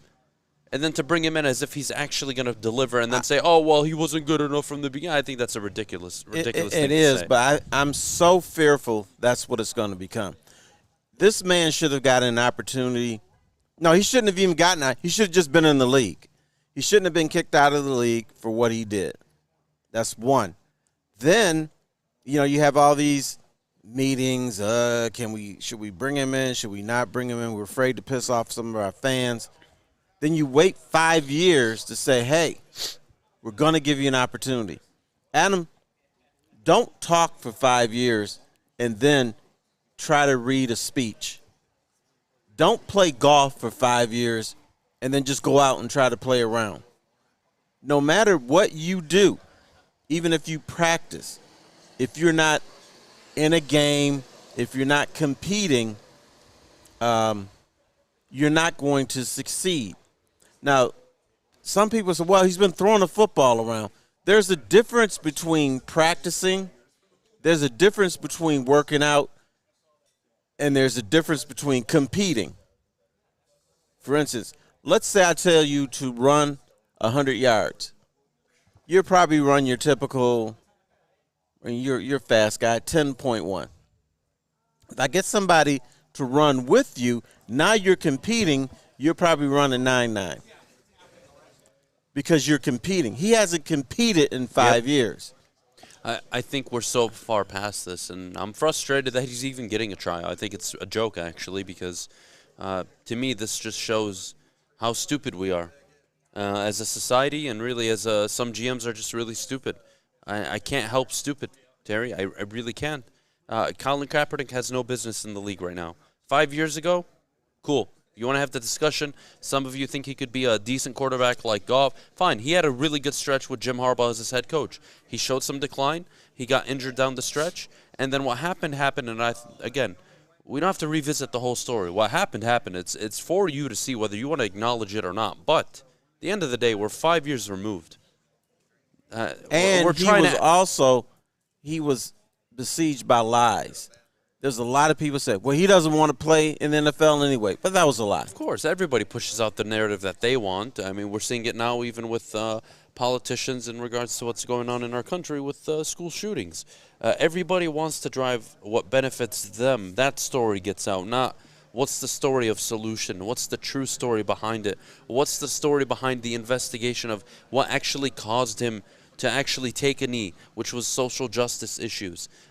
Nothing to do with again, disrespecting all of our men and women who have served and sacrificed and paid the ultimate sacrifice. And then what did people say? It was a flag protest. It was not a flag protest. Yeah, look, and, I am of the belief, as someone that is, I like to consider myself very, very educated in terms of the history of our country, what it represents, what it stands for. My family is a beneficiary of so many individuals who gave their lives pre-even World War II, post-World War II, my family's ability or their parents' ability to come over here.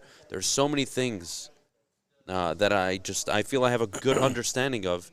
People need to remember what's great about this country is we have conversations like this, even if we don't agree. All right? I don't mind disagreeing with you. What's the solution? We're 5 years past the solution for Colin Kaepernick. The settlement was made with the league. This is a dead story to me. It's a dead story. It's a dead conversation. And if I'm him, he can dream all he wants of getting back into the league. If I'm a GM, I'm not looking at him just because of his age. It's just a ridiculous thing to even attempt, in my opinion. But from the athlete standpoint, most athletes I've met believe they can do anything. I'm sure Colin Kaepernick thinks he's going to come in, he's going to play well, he won't get hurt, that he still got it. because that's the way they're programmed. Now, a lot of times we look at a guy and say, man, this guy is awful. But he's still thinking, I'm performing. I'm performing at a high level. Kaepernick is going to feel that way. I don't begrudge him for trying.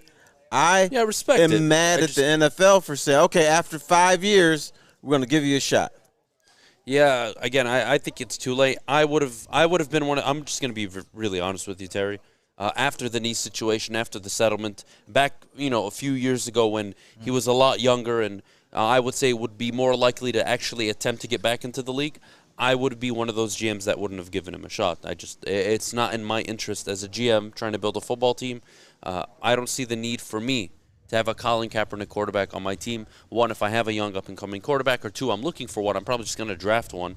I'm not sure what he provides me. That would have been my maybe I'm naive, and that's just the way I think. But I would have signed him in the first 2 years as a backup. Or probably as a backup. Depends on the team situation.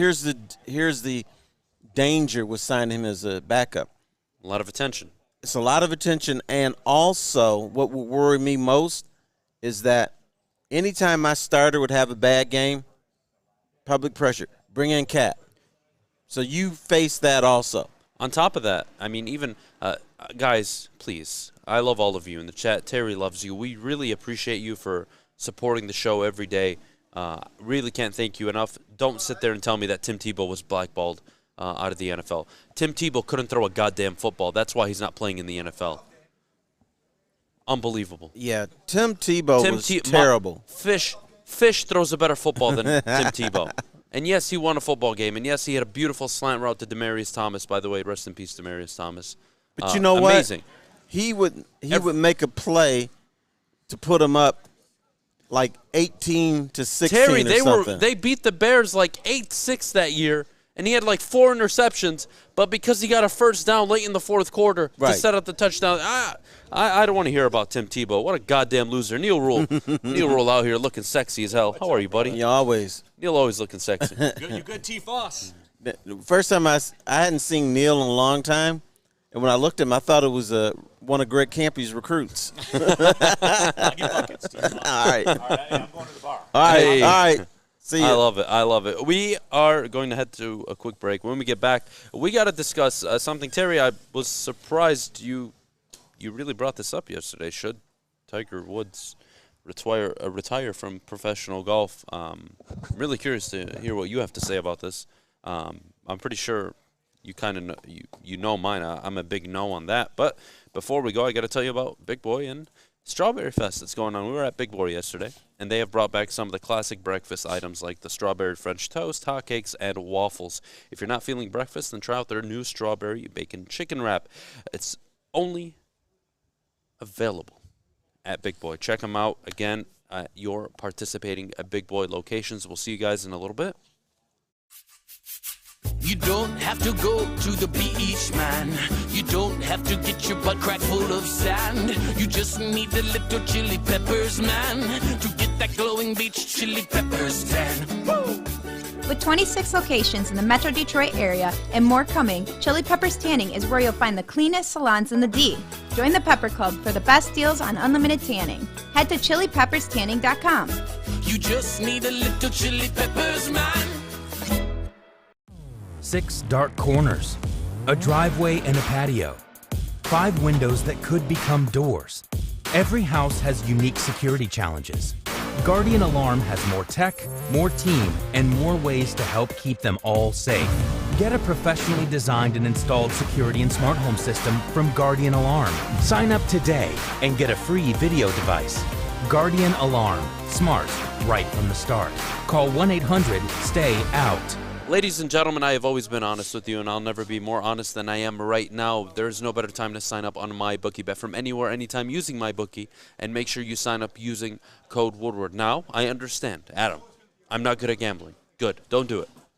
But if you think or you believe you're capable of winning money, MyBookie is the place. The odds, the prop bets, the bonus cash offers exclusive to Woodward Sports signups. Guys, take advantage of the offer now. It's free money. And, of course, like I said earlier, if you suck at sports betting, or you have a gambling addiction. Call 1-800-270-7117 for help. Terry? Yes, sir. Terry Woods. Should Tiger Woods retire? I am like, my arms are up. I am a big hell no to this. A fuck no, actually. Sorry, Fish. Well, if the idea is to win majors, if that's his only focus, I would say yes. But Tiger Woods is more to the game of golf than just winning majors or winning tournaments. People are still interested in him. People still tune in because of him. Tiger Woods used to be golf. He's not that now, but still pretty damn important. So my answer to that is no. He should not retire. But if he were playing football or basketball, I would say retire because he would probably hurt himself. He can't hurt himself golfing out there.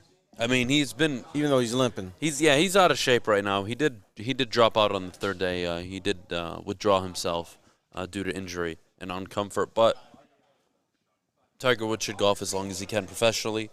He should schedule out his events around the majors so he gets in major shape. We said this obviously years and years and years and years and years ago. He would never win a major again, and I thought that was total bogus. And then he did it in 2019 with the Masters. I do believe he has one major left in him. I just don't think it's in the next year. He needs so much time to get his legs back to where they were before the car accident. I think that's a tough. I don't think that's ever going to happen. I think he's going to be, he could be 90% or 85%, but that was a pretty devastating accident. Yep. So, can you win a golf tournament limping? Maybe. I am becoming one of those people that he's not must-see TV for me anymore. I would watch the last day of a major if he was in contention. See, I disagree based on, I believe, 95% of golf fans would watch every round of a Tigers event even if he was falling off the pace. I think he's that important and still that important to the game of golf. I don't disagree with it. I said me. I know. I don't like what you said. Well, that's too bad. Now, I'm just saying I am growing weary of watching him limp around and be. Yeah, it's not nice, right? Because you have so many memories of him dominating the sport and carrying it for so long.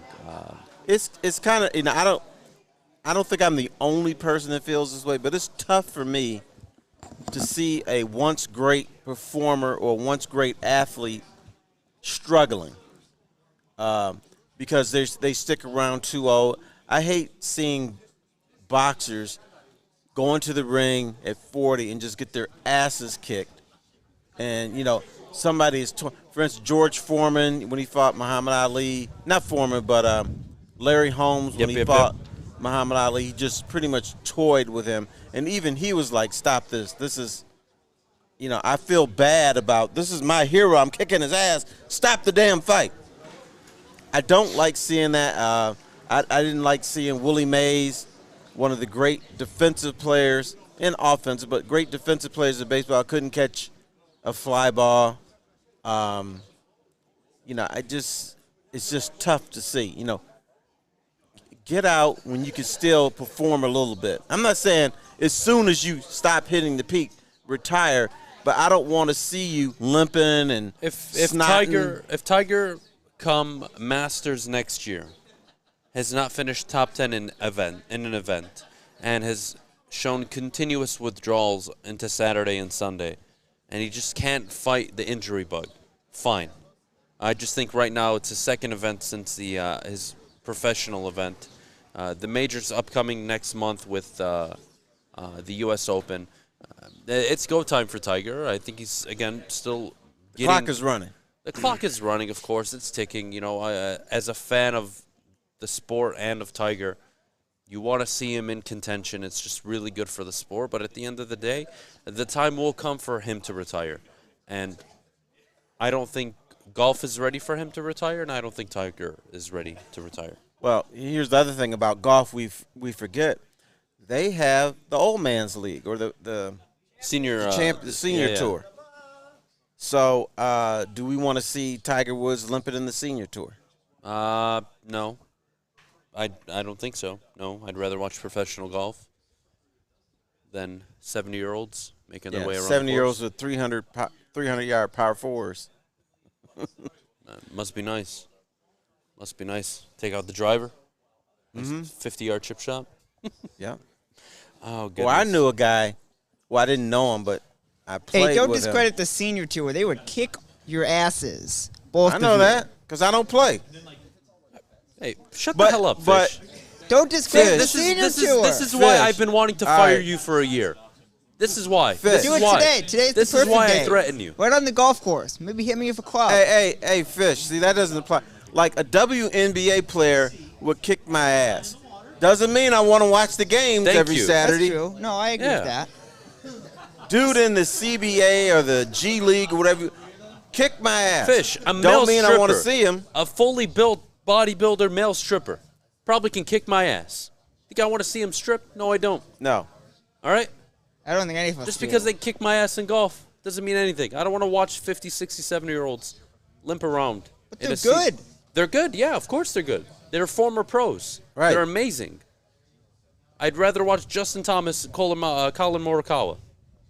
I'd rather watch, not DeChambeau, but probably Koepka when he's healthy. He needs to get his act together, by the way. Right. He's been out for a while. So in other words, we like to see the cream of the crop. I agree with that. Fish.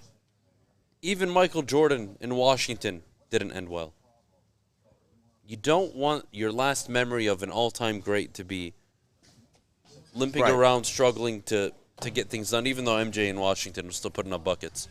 And then Jerry Stackhouse, who's a fine player, he complained, I was way better than Michael Jordan, but they gave the pill to Michael Jordan because he was Michael Jordan. What the hell Even does at that that time.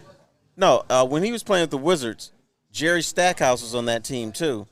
And Stack was saying, I'm the better player, so why are we, when it's a tight ball game, why are we giving the ball to Michael Jordan in the last minute? Because you're getting paid because of Michael Jordan. So shut the hell up, Jerry Stackhouse. Well, that's what it means. Mike was missing. I think that was his point. But even at that rate, Michael Jordan would still kick my ass in basketball. Doesn't mean I wanted to see it. So I'm just making fun of this guy. Yeah, it's all good. Fish, what the hell are you holding, buddy? I have no clue. I'm intrigued. This is... It's a CBD drink. Okay. I'm all for it. CBD drinks. Oh, this has got It's stuff in it. It's a CBD drink. All right. No, it's Hell yeah. THC. All right. Well, I like where this is going. Terry, we're going to take a quick break. When we get back, we got to wrap up the show with the final discussion. Mike Babcock. His name is being rumored with the Detroit Red Wings. We have to talk about this. And you know who's off the list? Your boy. I know. He just has disappeared. Yeah, it's okay. It's okay. And Stevie Y we trust. I think Stevie I floated it out there. I can't work with this guy. So he was on the list early. Now he's gone. Yeah, look, fair enough. Fair enough. Let's do it. Let's take a quick break. We'll be back in a minute. We'll discuss the Red Wings head coaching search along with Mike Babcock as an option. But before we do, I got to tell you where people like Avila and all the non-championship winning GMs over the last 5 years need to go, and that's Planet Fitness to get their asses in shape because they're fat. Right now, for just $0 down, $10 a month, you can take your fitness seriously, both mental and physical health, at Planet Fitness. The judgment-free zone, unless I'm there. Your fitness is essential. That's Planet Fitness. Check them out at planetfitness.com or one of their many Metro Detroit locations. It's a great day to get some Centron in your life. Okay. There it is. Centron, here we go. Gotta grab the cranberry. Oh, wait, it's 2 for $4. Got to double up with the classic as well. Centron World, baby. Centron, available at select Kroger's, and if you want to know how, go to @CentronWorld.com. You get dope like me. You know what? Why wait?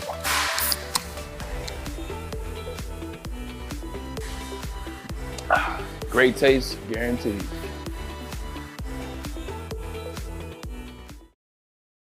Hi, my diamonds. It's Crystal with an X.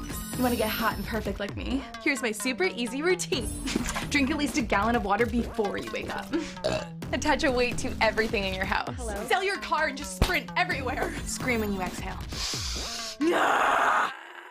Don't follow Crystal with an X. Do your own thing at Planet Fitness with tons of equipment and free fitness training in our clean and spacious clubs. Join now for just $10 a month and cancel anytime.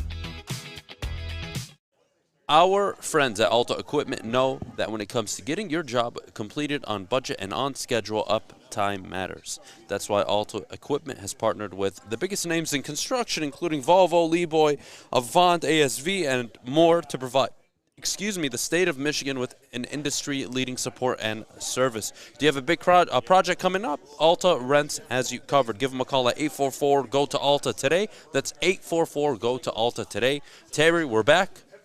The Red Wings head coaching search. We're back. Where's Maddie? We didn't talk about that. Okay. Maddie's on her way. Maddie's All on her right. way. Car trouble this morning. Unfortunate, but here we are. No problem. You know, we can get things done without Maddie, you know. And also, I feel naked. Fish behaves when Maddie's not here. I also noticed. That's another thing. Fish is noticed much that. more behaved. So I am all game with this. Okay. Mike Babcock. Should the Red Wings consider bringing him back? I'll let you take the floor on this. And just for context, they let Jeff Blashill go. Yes. They moved on from him. There is an abundance of coaches that are associated with the team, but tell me why Mike Babcock. Mike Babcock's name was brought up in a column the other day, and I say absolutely not. You cannot bring him back to the Red Wings. First of all, when he was here, he overstayed his welcome. Players, front office people, they grown tired of him. He is a very abrasive guy. Mike Babcock is the kind of coach that can work somewhere for 4 or 5 years. I think he's a talented guy. But when you're needling and pressing people all the time, they're like, you know what, I'm fed up. Now, grant you, a lot of the people are gone who Mike Babcock upset, but it's still the same organization. Steve Eisenman is here. Chris Illich, I guess, is still here to a certain extent. There's still certain people who remember bad Mike Babcock. He's a very talented coach, but he's just one of those guys that just feels I can do whatever I want, however I want, and that's not what this team needs. This team needs someone who is a disciplinarian. I will grant you that. They need somebody who's going to get them to play defense. They need fresh ideas. Yeah, something fresh. And you know what? You can never come home. Look, and I know you like to do homework assignments. Look at coaches that coach somewhere, had success, go away, and come back. Yeah. Never works out. It doesn't work out. Same with players. And the one that that's top of mind to me, John Robinson at USC. Yep. John didn't work out. So I don't think this will work out. What I'll say about Mike Babcock is, guys, we're past his prime. All right? He's reached his ceiling. He went to the finals with the Ducks. That was his coming to Jesus moment. And that got him the Detroit job.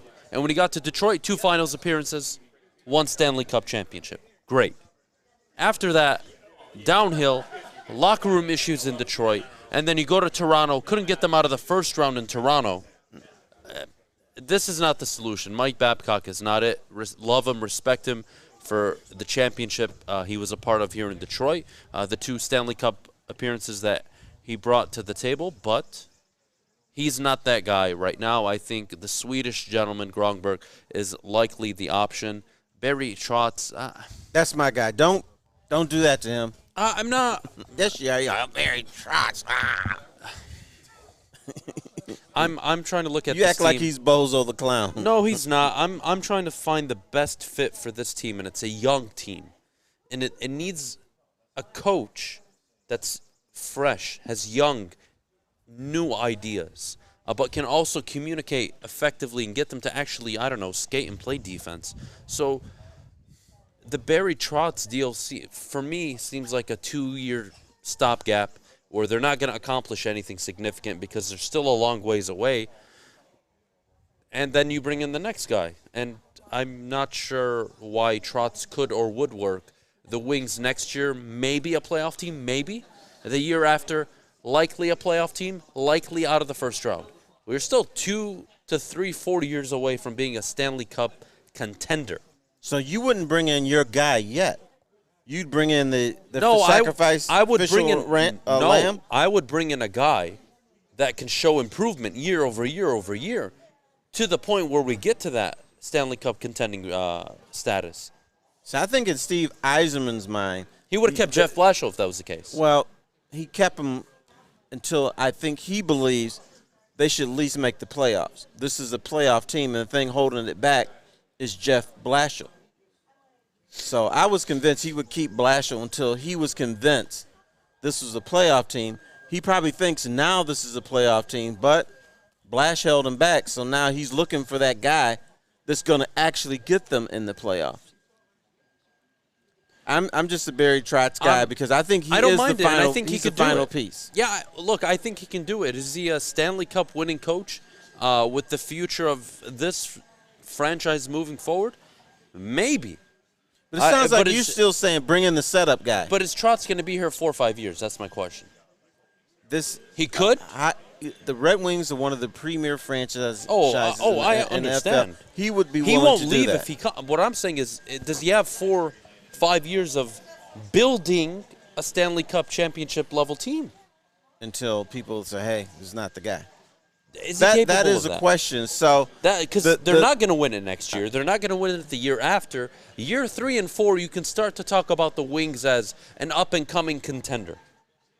I think what the debate is now is, do you bring in that final piece? And I mean the final piece of a coach is going to put them in the Stanley Cup Finals, or are you still getting your setup guy? I want the guy that can eventually deliver a Stanley Cup. I don't think you have to wait. You can bring him here as long as you can sell him on we're going to bring fresh talent into the team.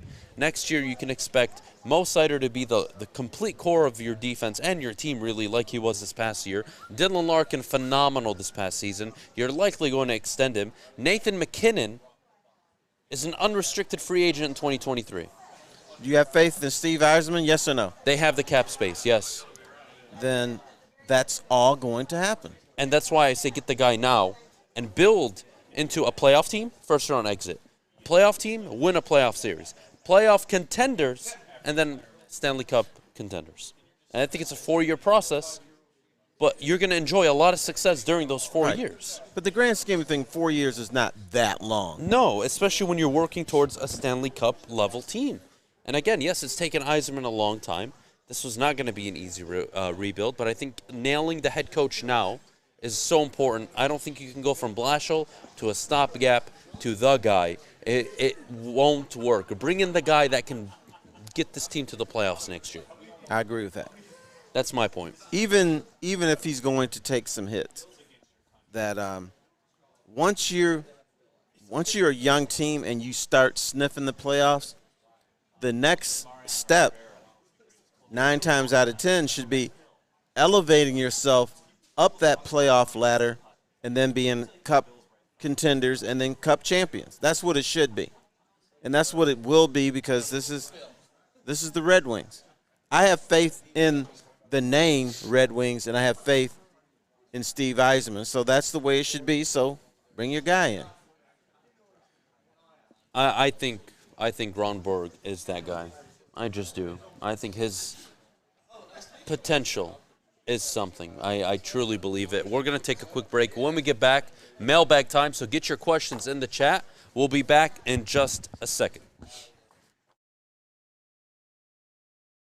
Hey, Scott from the Woodward Bet Show. Listen, I'm no weatherman, but it sounds like we're going to have some fun and some sun ahead of us this weekend. Before that starts, you guys got to get over to that app store and download oddstrader.com today. It'll help you keep up with all the action throughout the weekend. Player updates, live scoring, and it's the best place to compare all the different odds at the sportsbook. And speaking of action, we got to get into some. So let's talk about this game tonight with the Tigers, Skubal and the Indians. Skubal been pitching well. Indians, they're bringing up a minor leaguer. But listen, Skubal hasn't given up any runs the last 5 out of 8 games. I think we're going to roll with the under 7.5. Oddstrader.com, Woodward Bets. Check it out. 3 NBA championships. Detroit fans were there. 11 Stanley Cups. Detroit fans were there. 4 World Series wins. Detroit fans were there. And that one Lions playoff win in 1991? Yeah, Detroit fans were there. Woodward Sports, where the fans are. Welcome back. Thanks for joining us on the Woodward Sports here on the Woodward Sports Network. Also featured on the Roar on 99.1, 93.5, and 94.7 HD2. We are live. All right, you guys can all get in the shot. You might as well. Come on. We got easy. This is my son. We got the official Joe Dumars hater. Come here, Spence. Come here. Yeah, you. Come here. Spence. Oh, Over here. man. Over here. This way. We got Spencer, who's never held a golf club in his life. I got a flat tire on the way here. I had the heavyweights in my car. What can I say? Whoa. Oh, is that why you had the flat tire? All right. I had a flat tire last week. This is the crew. We're out here mailbag out in time. Are y'all gonna play? We're at the Fortress Golf Course. You guys playing? Or are you hitting the range? I don't know what we're We'll hit the range. I'll hit the range with you guys in a little bit. By the way, Neil Rule is the best golfer out here, by the way. These are butter something. I'm putting my money on Neil. These things are great. Yeah, guys, these things will fill up your stomach, and that's saying like a lot. Yeah, and make your taste buds go, yeah. We got Big D Energy coming up at 11 o'clock. I'll be doing it alongside Anthony, who is the host of Pistons Talk. Yeah. Let's get questions in the chat. Let's answer some questions, all right? Oh, First question, what does the guy in the back think of Avila? I have no idea. Avila sucks. All right, what do we think of Avila? He's a bum. All right. He needs to go. All right. you say around So here? we're all in agreement Both here? bums. Does anybody disagree? No. All right, Joe cool. Dumars a bum. All right. All right, now that both Iffy and Jeff are looking back to getting healthy, do you have any remaining thoughts or questions regarding our secondary depth? No, I think the secondary depth is good. I love what they have at safety. Tracy Walker. You have now the rookie coming out of Illinois in Kirby Joseph. You picked up the safety out of Baltimore. What the hell are you guys doing? Oh, yeah. Safety. Yeah. Mike Hughes. Jesus Christ. He's practicing his club twirl. Yeah. Are we? You guys do whatever you want. You guys do whatever you want. I'm not going to tell you what to do right now. Easy and Spencer. Which team do you think could win a championship for Detroit the soonest, Terry?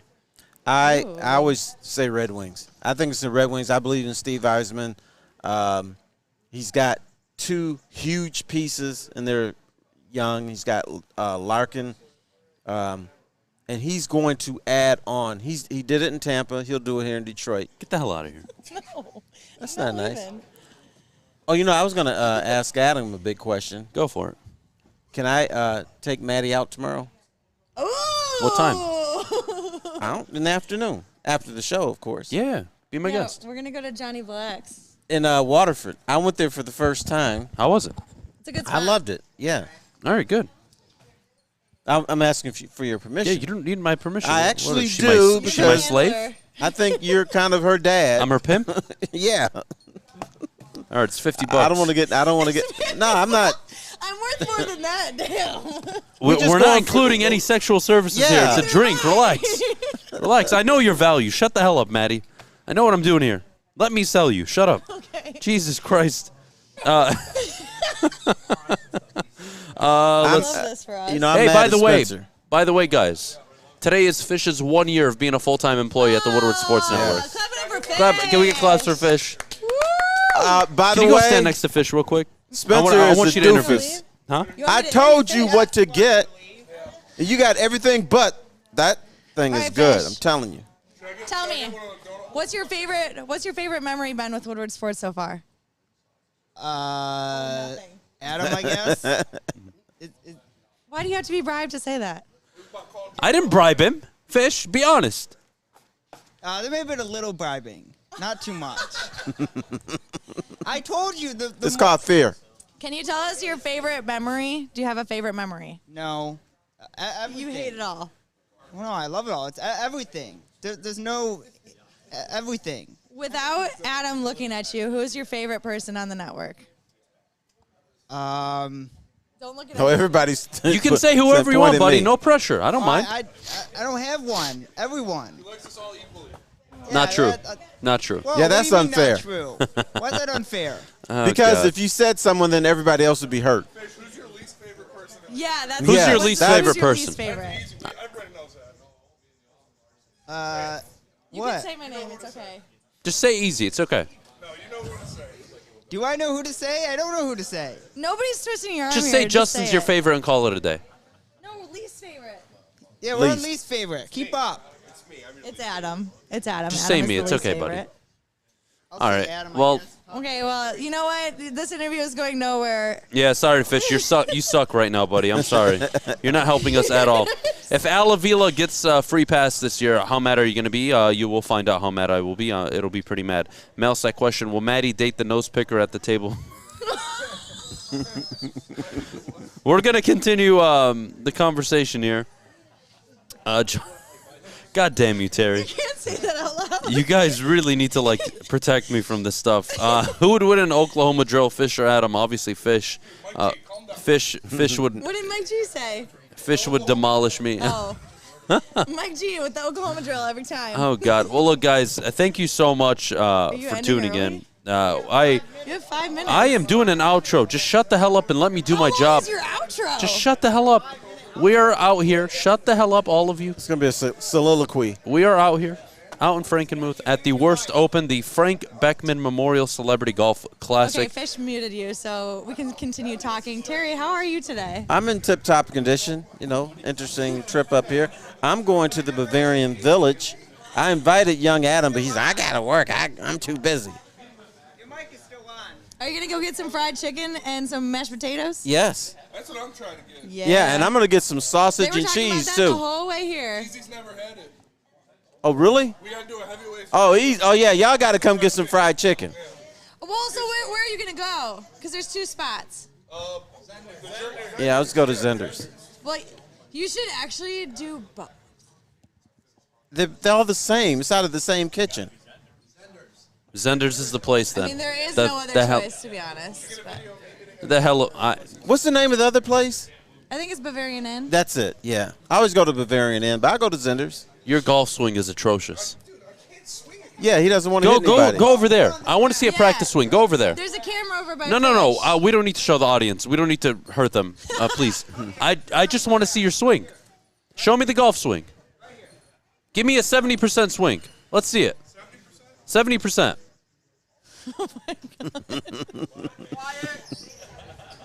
You better do a club twirl afterwards. That is 100 handicap right there. That was terrible. But I like his shirt, though. We're going to have to do a contest. You shot a 94 with a mulligan on every Who hole. has the best swing? Jesus Christ. Oh, Flannel Sam is in. All right, Flannel Sam. Guys, we got to get the hell out of here. Holy hell. What a show. You guys got to leave me alone. I got work to do. What happened All of you, shut the hell up, Maddie. Mute her mic. Everybody, have a great day. We'll see you guys all tomorrow. I'll see you guys actually in an hour because I'm doing Big D Energy with Anthony. We're not getting fried chicken? This is the best golf shirt, by the way. Look at this. Look at this. You can zoom in all you want. You guys have an excellent day. We'll see you tomorrow. I am very uncomfortable with how close this camera is. Horrible camera operating right now. You're all fired, actually. Have a great rest of your Thursday. We're going home. We'll be live, Big D Energy, same spot in an Fried hour. chicken I'll and see you mashed guys potatoes. soon. Make sure you download the Woodward Sports app in the App Store and the Google Play Store today. Take Woodward Sports with you wherever you go and listen live on your phone or mobile device.